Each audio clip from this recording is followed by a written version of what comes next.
Hello, this is Oliver Lucanus, Conservation Ambassador for Fluval Aquatics. In the last few videos, we've looked at backgrounds, at lighting, and at the substrate to see what makes an aquarium look more natural.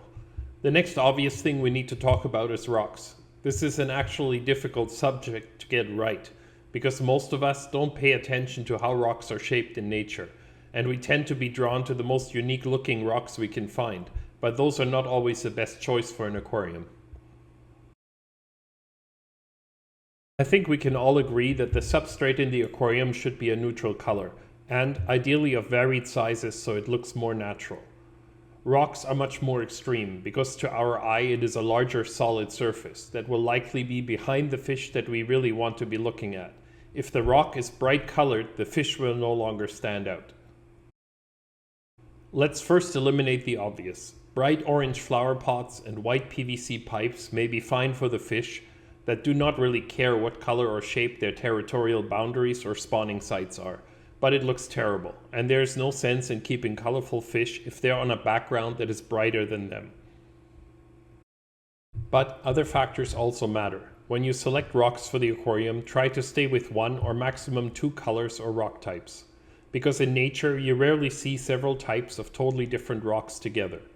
For example, the marbled sandstone you see in the aquarium shops is beautiful as a sculpture, but in an aquarium with fish, it looks out of place, and those white and orange lines will make your fish look less spectacular by comparison. So let us look at some habitats. To begin with, the Amazon lowland has few rocks. There are several meters of sediment here, clay, sand, and sometimes concreted sandstone, but you rarely see an actual rock. By comparison, the rivers of the Brazilian Shield, so the Xingu, Tapajós, Tocantins, but also the Congo, the Orinoco, and the Great Rift Lakes are all rocks, nothing but rocks. Rocks in or near rivers or lakes in the Northern Hemisphere are very similar to those found in the tropics. That is because our winter snowmelt has the same effect on the bedrock and boulders as the flood pulse of the rainy season does in the tropics. It acts like a giant sandblaster, wearing nearly any rock to a smooth, rounded edge. Fish easily get injured by sharp rocks and even can permanently damage their eyes. In nature, few fish occur in places where you would find sharp-edged rocks.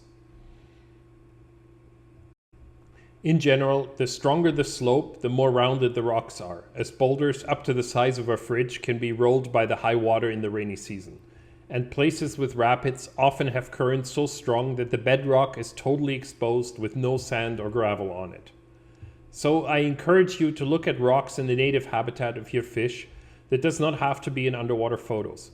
But if you know the river or general area, a simple internet search should show you tons of photos from nearly any place in the world, and what you would see along the shoreline is a good indicator of what it would look like just below. I try to match the color and shape of the rocks I see in nature in the aquarium. That can be a difficult task, but if your spouse or friend is not so interested in fish, consider inviting them to go rock hunting at the pet shop, a quarry, or any place outside, and most people will be up to that task.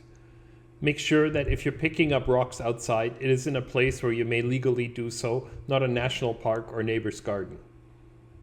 Start with rocks before the substrate, because digging fish can easily make rocks fall or slide, and it could break the glass.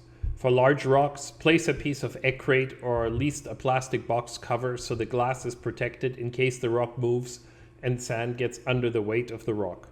Next, think about what you see in nature. Even if you do not snorkel in a river, you can see how the rocks are structured along the banks. Usually, rocks arrange themselves facing the same way, with smaller rocks in front and eddies of space between larger rocks. This is the key to making the arrangement look natural.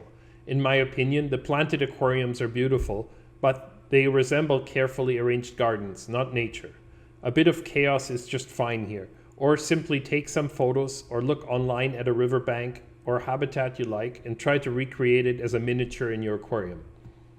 Make sure to let us know if you like this video and subscribe to our channel. If you want to see more videos of fish in nature, come check out my channel. The link will be in the description.